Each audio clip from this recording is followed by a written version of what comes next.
trajectory over the past 10 years has been that Africa has experienced very high growth rate, especially at a time when a lot of bigger economies, especially in the West, in Europe, in America, were actually experiencing very slow growth.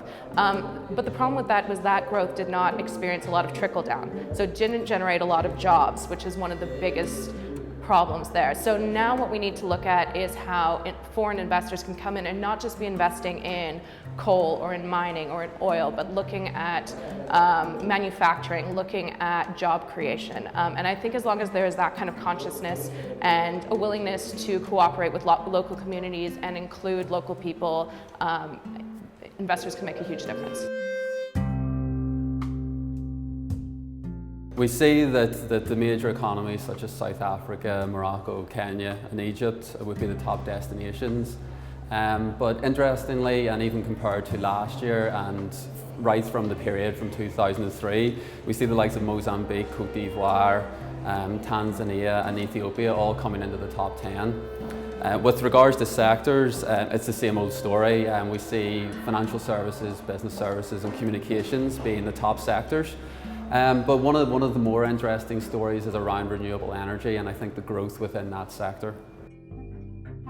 Africa is about to experience the fastest population growth rate on the planet, and it's also experiencing the fastest rate of urbanization.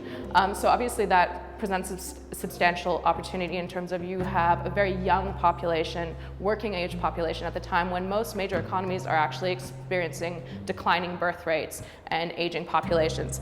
But that also means that you need to generate jobs, you need to generate livelihoods for billions and billions of people that are going to populate this continent, 2.4 billion people by 2050. So that's an opportunity to build housing, to build infrastructure, to generate services, to cater to a growing middle class. So a lot that can be done there.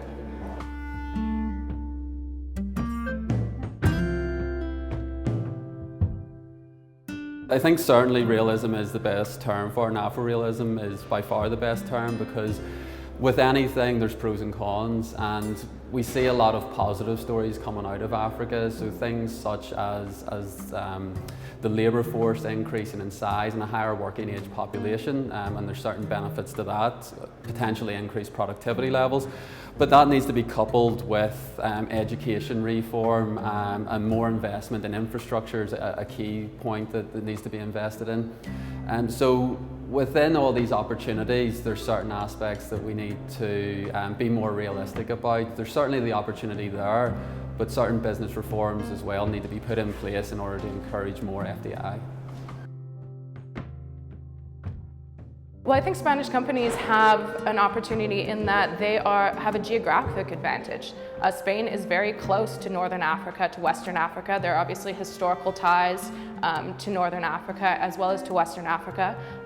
Spain has a lot of experience in construction. They have a lot of expertise in renewable energy, which is going to become a more and more important sector going forward.